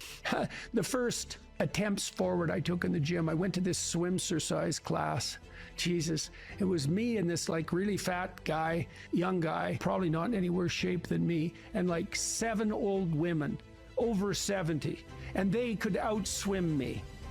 Like, it was pretty damn humiliating. And so I did a semester of that and got myself in somewhat better shape. And then I started to go to the gym to work out, to lift weights. And that was also rough because, you know, I'd be underneath the bloody bench press trying to lift 75 pounds off the rests. And, you know, some muscle-headed bastard would come over and tell me how to do it. And it's like, yeah, thank you. But you know, it's embarrassing, and lots of times people won't do things like go to the gym because they're so embarrassed about how they look or what sort of shape they're in, and it's a pain to start at the bottom, but you start at the bottom where you're weak. And if you want to rectify what's weak, you have to accept the fact that you're at the bottom and that the first steps are going to be painful. You know, it took me about 3 years, but I stopped smoking, and then I stopped drinking, and I gained 40 pounds of muscle in like 3.5 years, something like that. I basically had to stop doing that because I had to eat like 6 times a day. It was crazy.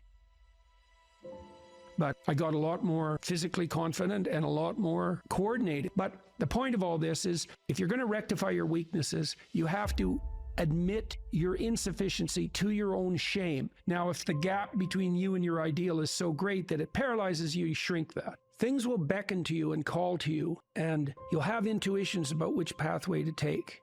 And you will, in all likelihood, follow those, because what else do you have? You have these orienting instincts. This is another reason why you don't lie. Because if you lie and you practice lying, you pathologize your instincts. And then your intuitions lead you wrong. You don't want to lie because you program yourself falsely, and then you automatically see what isn't there. And then, of course, the world will slap you in the face continually, and you'll think, oh my God, the world's such a pathological place. When the truth of the matter is that, no, you just keep running into things that you refuse to see. And then you think, well, the world's made of nothing but obstacles. It's like, well, you put the obstacles in your own path, and you did that by developing these complex, self-serving delusions, a story that you tell other people about who you are that isn't true. You're trying to lay out a map that bears no relationship to reality, and you keep wondering why you wander off the path and into a pit. It's like, well, how could it be otherwise? People have commented to me many times about my bravery, and I don't like that. It's not right. I'm afraid of different things than the typical person. Maybe that's a good way of thinking about it. I'm way more afraid of the consequences of saying something that's false or wandering off the appropriate path than I am of whatever consequences might come for saying what I believe and doing what I believe to be the case. I'm way more afraid of that. You know, I've been reading the Gospel of St. Matthew. I'm writing a book at the moment called We Who Wrestle with God, and one of the things Christ says to people continually is to not damage their vision, is to not put, that's the best way of putting it, don't occlude your eye. You can see what's in front of you if you're willing to see it. And if you're willing to see it, many of the terrible obstacles in life you can just walk around. But if you blind yourself purposefully to follow your own narrow, self-serving delusion, you're going to run into terrible things and terrible people and the terrible part of your own soul all the time. That's what you should be afraid of. You can't be isolated, alone, without responsibility and pursuing your hedonistic nonsense and not be insane and miserable. Those are all the same thing, right?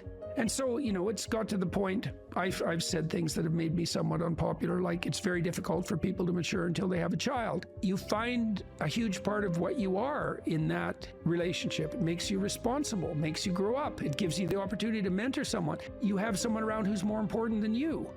Well, that's part of being mentally healthy. It's a huge part of it. This enterprise that I've helped put together, Alliance for Responsible Citizenship, we're trying to put forward a model of governance. It's called a subsidiary model, and the idea is that people have multiple social roles that scale. No, there's you should take care of yourself, integrate yourself, which means you can conduct yourself properly across the medium to long run. You're self-sustaining. Then you can maybe extend that to your partner, and then to your family, and then to your local community, and then to broader communities as you become more and more competent and able to take on that responsibility. That's the alternative to isolated hedonic slavery. You're slave to your own whims. And it's the alternative to tyranny, because if you take on all that responsibility, you don't have any need for someone to govern you. It's truly the case that your sanity is the concordance between you as an individual and the world. That's the sanity. You're distributed out into the world, and you should be, and you want to be. That's where the adventure is. You want to be solipsistic? The solipsistic porn masturbator. Jesus, it's no wonder to be aimless and miserable. Well, God, it's so pathetic. Why am I so unhappy? It's because you think about yourself. Oh, no, you think about the lowest impulses in yourself all the time. That's why you're miserable. People exist in a sacrificial relationship to the world. What does that mean? It seems to mean something like human beings are aware of their extended self. You know you're going to be around tomorrow and next week and next month and next year and 5 years from now and 10 years from now. Now it's less certain as you go out, but you do have the sense of yourself as something that stretches across the decades. Okay, and so what that means is that you have to conduct yourself in a manner that isn't merely immediate. You have to conduct yourself in a manner that will work across time. Now, how do people do that? They work.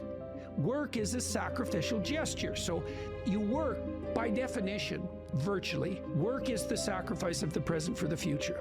I mean, maybe someone can come up with a better definition of work than that, but I don't think so. It's like you put in time and effort right now, even if it's something not what you'd like to be doing at the moment. You put in time and effort because you believe. What the hell does that mean? You believe it'll pay off. Well, is that a contract with the future? Is it a covenant? Because the relationship that the biblical corpus characterizes human striving is covenantal. It's a bargain. The bargain is you make the right sacrifices and they pay off. That's the bargain. Now, you might say, well, that's just part of the social contract, but the biblical corpus insists that it's deeper than that. It's built into the structure of reality itself. And that if you got the sacrifices right, the future would be paradisal. That's a kind of sacrifice right there, is that you're willing to sacrifice your short-term physiological and psychological comfort for a medium to long-term benefit. It's the essence of sacrifice. This is something the atheists don't understand about the biblical narrative, is that the narrative insists that we live in a sacrificial relationship. It's the essence of humanity to live in a sacrificial relationship. It's like, well, is that true or not? Well, as you mature, your relationships are more sacrificial. It's less about what you, in your narrow sense, want right now, and it's more about what's good over the medium to long run, including other people. Well, that's a sacrificial relationship. Now, the covenant, and this is a matter of faith. It's the matter of the deepest faith. Are you willing to act out the proposition that the way to make the world reveal its will suffice? There's technically two different forms of reward. There's consummatory reward. That's what an orgasm is. It's consummatory reward. It brings the behavioral and perceptual sequence to a halt. It ends it, right? At the climax, it ends it. But then it's over. That journey is over, right? Then there's the dopaminergic reward, and dopaminergic reward is evidence of advancement towards a goal, right? Okay, so there's a corollary to that. Well, how do you become optimally engaged? Because dopamine facilitates engagement and focus, which is why drugs like amphetamines can be used for kids who are attention deficit disorder. You tap up the dopamine response, they lock on, right? Okay, so they're locking on to a goal-directed pursuit. The problem with amphetamines is that they can lock you on so hard you can't get out of the frame. So like kids on amphetamines will obsess, for example, about cleaning up their closet. They can't switch to the next activity. Okay, dopaminergic reward is reward that's accrued in relationship to a goal. Okay, so what's an implication of that? Well, pursue the highest possible goal. Well, why? Because the kick from advancement is higher. Now, you have to balance that. It can't be, you have to advance, right? Because imagine the reward's got two components. Number one is you're moving towards something valuable. Okay, so you want it to be as valuable as possible. Okay, but you have to be moving. You need something extremely valuable that you can move towards. Okay, so part of the reason that you establish a relationship with God, let's say, is because that's what sets the upper bound to your vision. It's like, I want things to be the best they could be. That's a vision of paradise.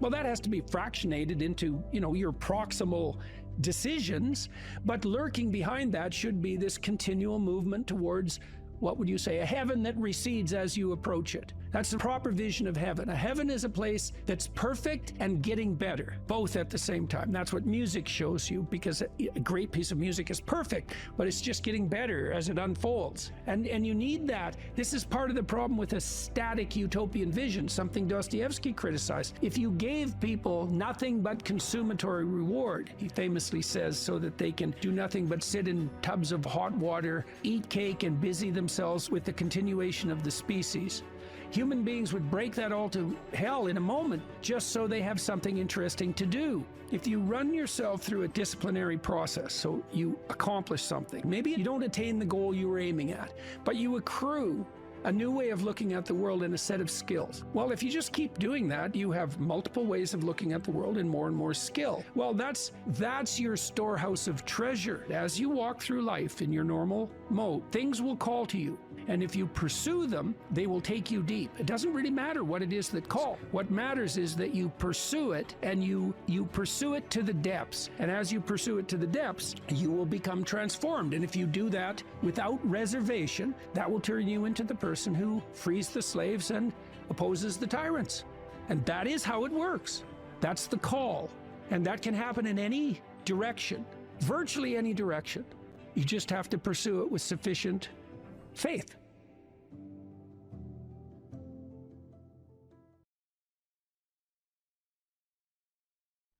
It's known from multiple dimensions simultaneously that the system that produces happiness, let's say in the founder's sense, produces that emotion in relationship to the observation of movement towards a valued goal. And so you can derive some conclusions from that. The first is that without a goal, there's no happiness, by definition, because happiness marks movement towards a valued goal. The next is, well, the higher the goal, the more value there is in the observation of movement towards it. And so out of that, you might ask, well, then what's the highest goal? Because why don't we go for that? Well, then you could say, well, you should do your best for the best. You might say, well, that's just to make me hedonically happy. It's like, well, wait a second, cocaine will work for that, because it actually even activates this system. But what about tomorrow and next week and next month? And so the problem with hedonism as a goal is, first of all, it vanishes when you're suffering. But even failing that, if you're serving yourself hedonically in the narrow sense, it's just about me and my pleasure. It's like, okay, which you? Today's you, tomorrow's you, next week's you, next month's you. What about next year, 5 years from now, 10 years from now? You're going to lead a hedonic and dissolute life, and what are you going to be, a burnt-out shell and a wreck, a dismal wreck in 10 years? Because that's what will happen. And so if you don't construe yourself as a community stretched out across time, then you're not even serving yourself. And if you do construe yourself as a community stretched across time, then serving other people and serving yourself turn out to be exactly the same thing.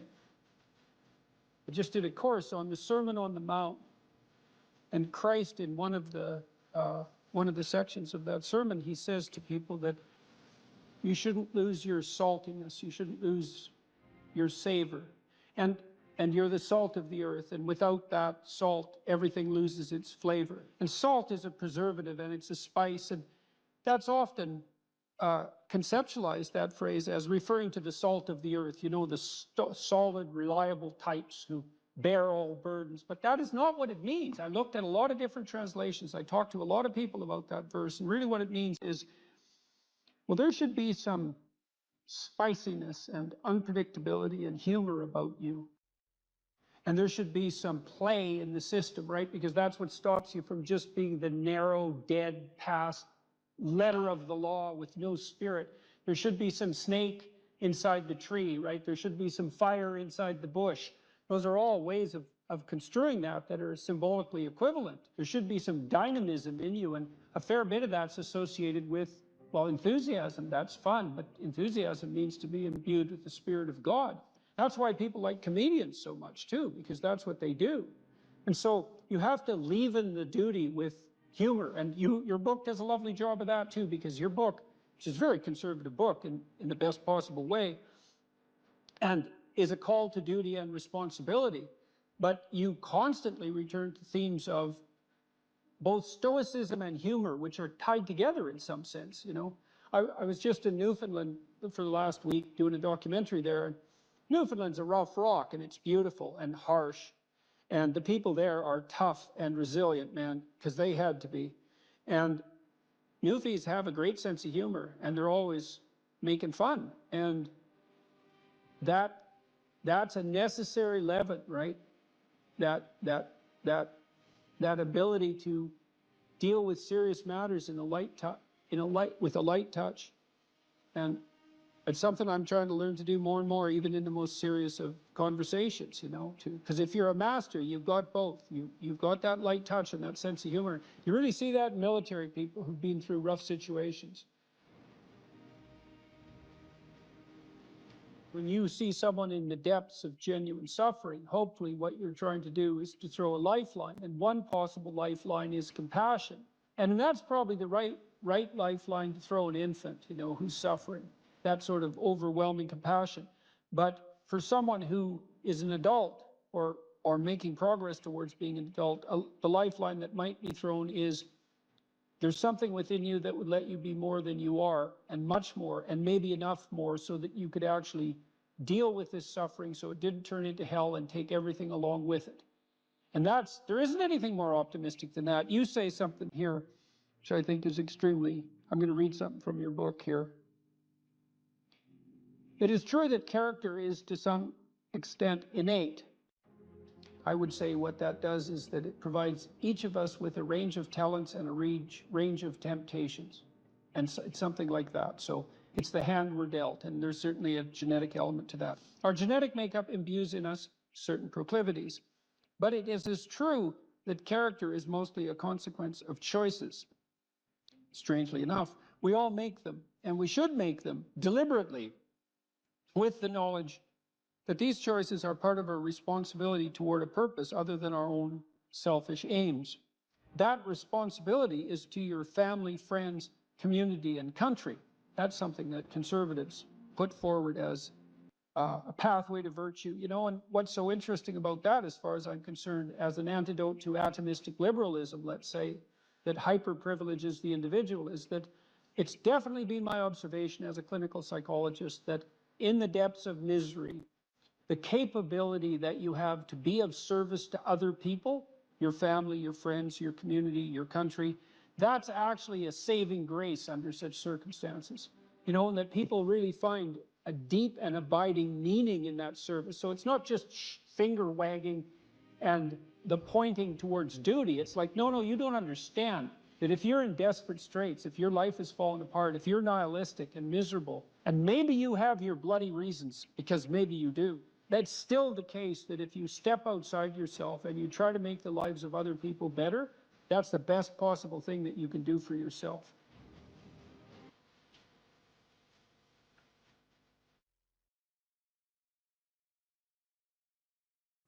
Young people always have a reason to be upset and cynical about the current state of affairs. And it's that way forever. And so it's useful, I think, to consider such considerations or such conceptualizations as the patriarchy in that light, because it's an archetypal truth that the social structure is corrupt and incomplete. And what that means is that it's something that you have to contend with every moment in some sense of your life. It's a permanent fact of existence. And to be upset that the structures, the social structures, or even the biological structures within which we live are incomplete and imperfect, is to take that personally, that's the worst part of it. To take that personally is a misreading of the existential condition of humankind, because it's always the case that what you have been given and what you live in is degenerate and corrupt and in need of repair. And it's easier just to accept that, because there's also a positive element, and the positive element is, well, you've been granted something rather than nothing, and maybe you haven't been granted pure hell, because especially in a culture like ours where many things actually function quite well, so there's room for gratitude there. Even if it's a broken machine, it's not one that's completely devastated, and it's not absolutely hell-bent at every second on your misery and destruction. And it easily could be, because many societies are like that. And so the fact that we happen to live in one that isn't corrupt beyond imagining is something to be eternally grateful for. Well, so we live inside a damaged structure, and we also bear responsibility for that damage, because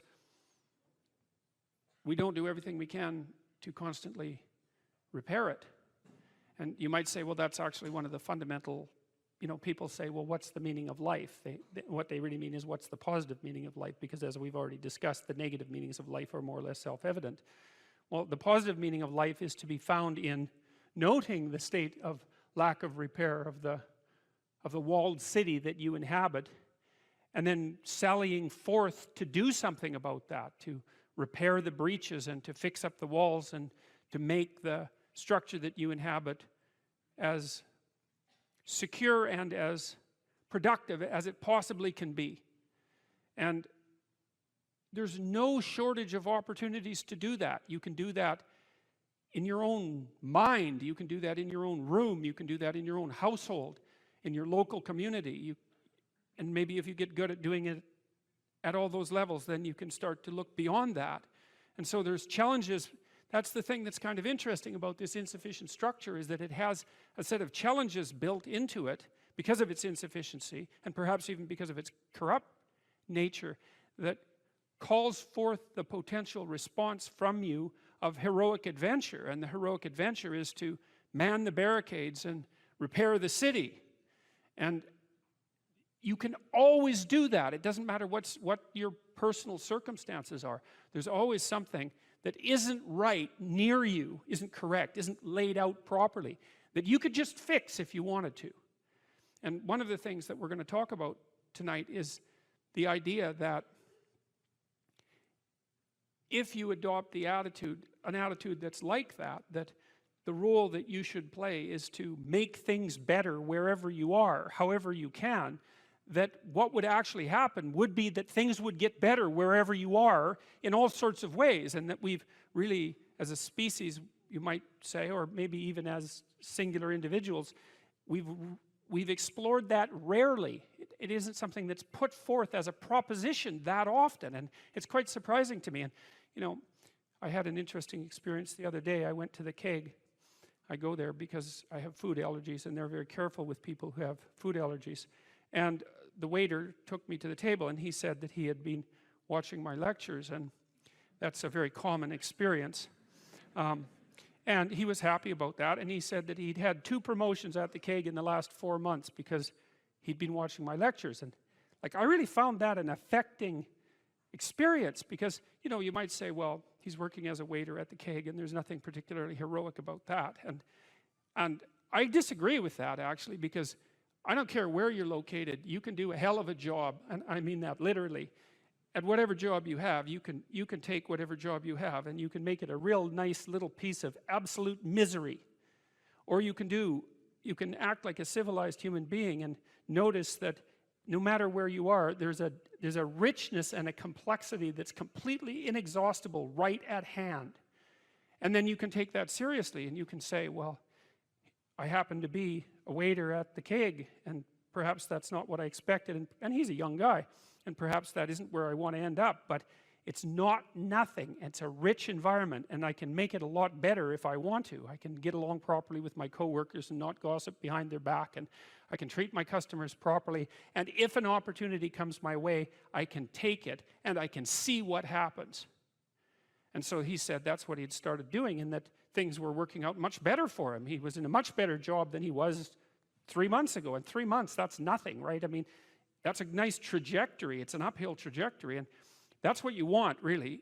An uphill trajectory is actually even better than being somewhere good, as far as I'm concerned, because one of the things that really makes your life meaningful is the clear realization that you're headed somewhere better than you are now. And then it's even better if you also understand that there's a direct causal relationship between the things that you're doing and the steepness of that incline. And so I get a lot of letters from people like that, and they're most frequently young men, although not always. And they say, well, you know, I've been listening to these lectures and I decided that I'm going to try to take responsibility for my life, and so I've started to stop doing all the stupid things that I know that are stupid, that I know I shouldn't be doing, and I've started doing some of the things that aren't stupid that I know I should be doing, which seems pretty obvious, really, if you think about it. But obvious though it may be, that isn't necessarily what people do. And then they write and say, you can't believe what difference that makes. And they're thrilled about it. And so I'm thrilled about it when I get letters like that, because I really don't experience anything as better than a letter like that or a message like that, because it's so good to see things that aren't so good replaced by something better. And I really do think it's an open question. I truly believe it's an open question to what degree we could make things better if that's what we actually aimed at doing. You know, in some of the stories that we've covered already, the story of Cain and Abel in particular is really an analysis of that problem, which is so remarkable. It occurs so early in this document. It's such a foundational story. And it basically says, well, there's two modes of being in the world, right? There's one where you adopt the responsibility for living properly, for being properly, and you make the sacrifices necessary for doing that, and then everything will flourish properly. And the other one is a pathway of resentment and bitterness and rejection and murder and genocide, and that just seems exactly right to me. And so if the positive path beckons, if you can actually see what it is, if you can lower yourself enough to see what it is. Carl Jung said once that modern people didn't see God because they didn't look low enough. It's a phrase I really, really like, because people denigrate the opportunities that are right in front of them. And there's no reason to do that, because what's right in front of you is the majesty of being. That's what's right in front of you. It's inexhaustibly complex and full of potential, and there's no reason to assume that wherever you happen to be isn't as good a starting place as anywhere else. Now, you know, I know some people have terrible, terrible lives. They're in situations that are absolutely unbearable. But I also do know that even situations like that can be made a hell of a lot worse by the worst kind of attitude. That's for sure.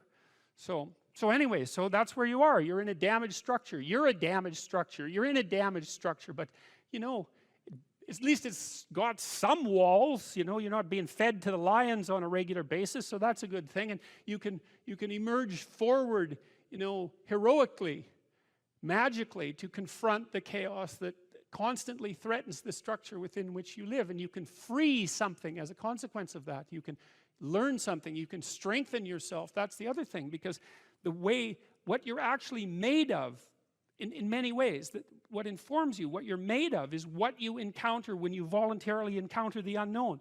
And so the more you voluntarily encounter the unknown, the more you get made of. And the more you get made of, the more there is to you. And then the more you're good at encountering the unknown and restructuring order and calling forth proper order out of the potential of being. And God, you got to think, why wouldn't you do that, since you can do that? And it's an endless mystery. You know, I think part of it is that people, well, it's also encapsulated to some degree in the story of Adam and Eve, because what happens to Adam is when he becomes self-conscious, right? He becomes ashamed of himself and regards himself as a lowly sort of creature. And there's endless reasons why people would do that, because, of course, we're rife with imperfection. And so he hides from God. And I think that's actually the answer to the conundrum, which is that people don't aspire to the highest good because they're deeply ashamed of themselves and their weaknesses and their insufficiencies. And so that's not the only reason. I mean, there's the desire to avoid responsibility, and there's all the negative motivations as well, like resentment and hatred and the desire to make things worse. I don't want to, you know, give us too much of a break, but it's something like that. But it's okay to not be in a very good place if what you're trying to do with that not very good place is make it better. And one of the things I really have learned as a clinical psychologist is that You just cannot believe how powerful incremental progress is. You can do the calculations like, it's like compound interest, you know. If you make your life 0.1% better a week, man, in 2 or 3 years, you're in such a better place than you were that it isn't even like the same domain. And if you keep that up for 10 years or 20 years, you know, especially if you're young and you start early, you start to straighten yourself out and fix the things that you can fix. You can transform your lives in ways that are completely unimaginable. And God only knows what the upper limit of that is in terms of human possibility, because we are amazing creatures, you know, when we really get our act together and stop running at 10% of our capacity, you know. So that's what you do. You've got, you know, the fact that things aren't exactly the way they should be at least gives you something to do, you know, and that's maybe something great to do, because there's no shortage of suffering and trouble that besets the world that you could conceivably ameliorate in some way. And the utility and meaning, the utility of that and the intrinsic meaning of that is self-evident. So it also makes me curious about nihilism, for example, and despair, because I mean, I understand those emotions, I understand them deeply, and the intellectual mindset that goes along with it, but they just seem beside the point to me in some sense, because there are so many things that need doing that all you really have to do is open your eyes and look at them and then decide that you're actually going to do something about them. And you might think, well, what's within my scope of influence is so trivial that it's not worth doing. It's like, it won't stay trivial for long if you do it. Not at all. And I don't think it's trivial to begin with. I don't think that I really don't believe that anything done right is trivial. And my experience in my life has been that anything I actually did paid off. It didn't pay off necessarily in the way that I expected it to pay off. That's a whole different story. But if it was genuine commitment to do something, even if it went sideways and the outcome was really something other than what I expected, the net consequence over time was nothing but good. So every new frontier that can be conquered is an advance forward, and there's no shortage of frontier because we're surrounded by the unknown. We're surrounded by our own ignorance, and we can continually move into that domain, into the domain of chaos, or we can restructure pathological order, and that's the secret to proper being. And so then you encounter chaos that way, you know, and then you can regard yourself as the sort of entity that, despite its insufficiency, has the capability to conquer chaos, despite the danger of that. That's the other thing, because the fact that you're fragile is actually a precondition for your heroism, because if you weren't fragile, then there'd be nothing heroic about doing something difficult, right? Because if you couldn't be hurt or damaged or defeated or end up in failure, then where's the moral courage in the endeavor? It has to be that the fragility is built into the courage. And so it's not a reason not to engage in it at all. In fact, quite the contrary. And so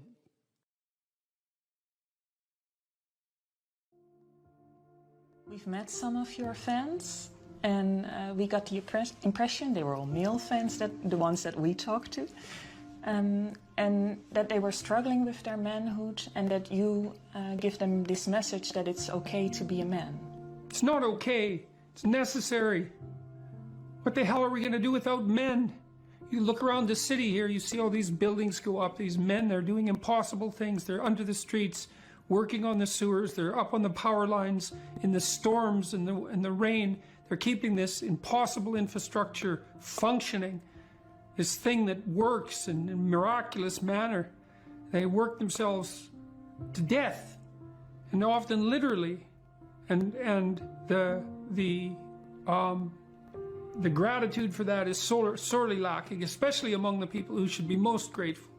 You see university professors, especially of the social justice bent, who are among the most protected and privileged people that the world has ever produced. They take everything they have for granted, failing to understand entirely that there's a massive infrastructure of unbelievably hardworking, solidly laboring, working class men breaking themselves in half on a regular basis, making sure that everything that always breaks works. And so a little gratitude for that is in order. And it's very useful to tell everyone, not just men, that they have an important role to play, a necessary role, and that if they act properly and honestly and forthrightly, that they can put their lives together and they can help their families and they can make their communities better, and that's not toxic masculinity, that appalling phrase. It's what keeps the world going round. If we had any sense, we'd understand that, instead of doing everything at every possible moment to label what we have in the West as oppressive and patriarchal and fundamentally predicated on power, of all the insane propositions. My audiences are often composed mostly of men between, say, 20 and 35. Not exactly young, but young enough. And they're desperate for a discussion about responsibility and fair play and noble being and working properly in the world, and the idea, and to hear the idea that their lives actually matter, that if they straighten themselves up and fly right, that they'll have a beneficial effect on themselves and their family and the community, and that the world is starving for that. And for them as individuals, not for them as a group, but for each of them as individuals.